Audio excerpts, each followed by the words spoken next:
Hello everyone, আসসালামু আলাইকুম। কেমন আছেন সবাই? আজকে আপনাদের জন্য নিয়ে চলে আসলাম নতুন আরেকটি ভিডিও। আজকের ভিডিওটা একদমই মন খারাপের ভিডিও, যেহেতু আমাদেরই গাড়ির প্রবলেম হলো এখানে। মানে দুবাইতে এরকম সিস্টেম, গাড়ির মুলকিয়া যখন শেষ হয়ে যায় গাড়িকে পাসিং করাইতে হয়। তো আমার হাজব্যান্ড গাড়ি পাসিংয়ে নিয়ে গিয়েছিলো 21 তারিখে। তো গাড়ি পাসিংয়ে নিয়ে গেছে, পরে বলেছে গাড়ি ফেল। গাড়ির কি মানে চাক্কার নিচে কিতে যেন বুশ আরও কী সামথিং সমস্যা গাড়ির মধ্যে, ওগুলো মানে ঠিক করে তারপরে আবার নিয়ে যেতে হবে। তারপর পাসিং করে যদি পাস করে তারপর গাড়ির মুলকিয়া মানে যে গাড়ির কাগজ সেটা রিনিউ করতে হবে, এরকম আর কি। তো ওই দিন পাসিং করাতে নিয়ে গেছে, ফেল হয়ে গিয়েছে। পরে সে গাড়ি গ্যারেজে নিয়ে আসছে। আর আমরা মানে মা ছেলে প্রতি সপ্তাহে রবিবার পর্যন্ত ওয়েট করি যে কবে রবিবার আসবে, যেহেতু রবিবারে হাজব্যান্ডের একদম মানে ফ্যাক্টরি অফ থাকে। তো আর কি ওই দিনই মনে হয় যে একদম নিরিবিলি ঘুরতে পারবো, কোনো প্রবলেম হবে না, হাজব্যান্ডের ফোন আসবে না, ব্যস্ততা থাকবে না। অন্য দিন যদি কোথাও যাই, যদি ফোন আসে, সেক্ষেত্রে আমরা মা ছেলেরা রবিবার পর্যন্ত অপেক্ষা করি।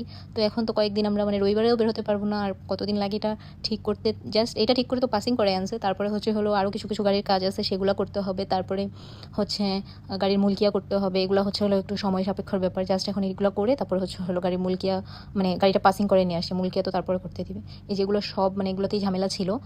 সব কিছুর নাম তো আর আমি বলতে পারি না, এই সবই প্রবলেম ছিল। এগুলো ঠিক করতে অনেকদিন টাইম লেগেছে, প্রায় 2 দিন লেগেছে এগুলো ঠিক করতে। যে এই জিনিসগুলো সবগুলোতে মানে প্রবলেম ছিল একটু একটু। পরে এগুলো চেঞ্জ করে আবার নতুন সামান আনা লাগছে, ওগুলো আবার লাগাইছে হাজব্যান্ড। এরকম আর কি গাড়ির পিছনে 2-3 দিন অনেকটা সময় দেওয়া লাগছে। আর একটু আর্জেন্টও ছিল, যেহেতু পাসিং করায় তারপরে গাড়ি গ্যারেজে দিলে যে কাজগুলো ওগুলো করে মুলকিয়া করা যায়। বাট পাসিং যদি গাড়ি মানে ডেটের মধ্যে না করতে পারতো, মানে 22-21 তারিখ রাত্রের মধ্যে না করতে পারতো, তাহলে এটা আবার রিকভারি গাড়ি দিয়ে নেওয়া লাগতো। তখন আর গাড়ি মানে নিজে ড্রাইভ করে যেতে পারতো না। সেক্ষেত্রে ফাইন দিতে হতো। তো সেক্ষেত্রে এর জন্য হাজব্যান্ড একটু খুব তাড়াহুড়া করছে। আর ওরাও কাজ তাড়াহুড়ার। এখানের এই দেশের মানে ওই যে গ্যারেজগুলোতে এত পরিমাণে ভিড় থাকে, গাড়ি মানে দিয়ে আসলে অনেক সময় লাগে। আর মানে নিজে থেকে কাজ করাইছে। তো হাজব্যান্ড প্রতিদিন সকালে গেছে, 2 দিন প্রায় সকালে গিয়েছে, রাত্রে বাসায় আসছে, সারাদিন গ্যারেজেই ছিল।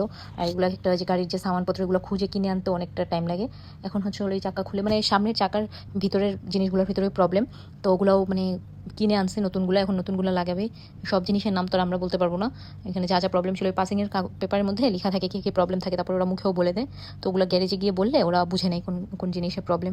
তারপরে দেখাও দেয় ওখান থেকে, পাসিংয়ের ওখান থেকে যে কোথায় কোথায় গাড়ির প্রবলেম বা কী, ওগুলো বলে দেয়। তো এখানে সেই প্রবলেমগুলোই সলভ করতেছে আর কি করবে। মানে এগুলা আসলে এই দেশের গাড়ি মানে গাড়িতে আসলে বছর যখন শেষ হয়ে আসে গাড়ি রিনিউ করার পরে, তখন আর মাথায় থাকে না। যখন বছর শেষ হয়ে আসে তখন আবার মাথায় আসে যে এগুলো করা লাগবে। গাড়ি পাসিং প্লাস এই যে মুলকিয়া, তারপরে বছরে যত ফাইন আছে, 1 বছরের ভিতরে যত ফাইনগুলো দেয় সবগুলোই মুলকিয়ার সময় পে করতে হয়। এই যেগুলো নতুন সামান, এগুলো যে হাজব্যান্ড আনছে কিনে, এখন এগুলো লাগাই দিবে। ওগুলো কিনে এনেছে। তো মানে এগুলো অনেক ঝামেলা, বিকজ এখানে গাড়ির সামান মানে খুঁজতেও হয় অনেক সময় নিয়ে, আর খুঁজে মানে পেয়ে লাগাইতেও অনেক টাইম লেগে যায়। এটাই মানে মেন সমস্যা। আর আপনি নিজে যদি দাঁড়িয়ে থেকে কাজ করেন, সেক্ষেত্রে আপনার কাজ অনেক তাড়াতাড়ি হয়। আর যদি মানে রেখে দিয়ে আসেন ওদের কাছে, তাহলে অনেকটা সময় লাগে। এখন আমাদের গাড়ি পাসিং করে আনছে, পাসিং করে আনার পরে এখন আরও কয়েকটা কাজ আছে, ওগুলো করতে গ্যারেজে দিছে। ওগুলো করা হলে তারপরে এনে আবার মুলকিয়ার জন্য মানে মুলকিয়া করতে হবে ফাইন পে করে। মানে এই বছরের ভিতরে যা ফাইন মানে গাড়িতে দিয়েছিল সবগুলো পে করে তারপর মুলকিয়া করতে হবে। এর মধ্যে গাড়ি যদি চালানো হয় তাহলে ক্যামেরাতে আবার সেই ফাইন দিয়ে দিবে।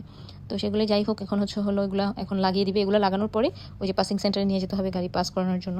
ওরা যদি পাস দেয় তারপরে গাড়ির মুলকিয়া। এটা সব গাড়ির জন্য এরকম করতে হয়। এই যে পাসিং করাইতে হয়, ফেল আসলে কী সমস্যাগুলো বলে দেয়, তারপরে ঠিক করে। তো এটাই এখন আমাদের মন খুবই খারাপ। আমরা মা ছেলে এখন কতদিন যে বের হতে পারবো না, কয়েক সপ্তাহ আল্লাহই জানে। যেহেতু গাড়ি এখন ঠিক করাবে, তারপর মুলকিয়া করাবে, তারপরে ঠিক করাতেই কয়দিন লাগে আল্লাহই জানে ভালো, এটাও এখন বলা যাচ্ছে না।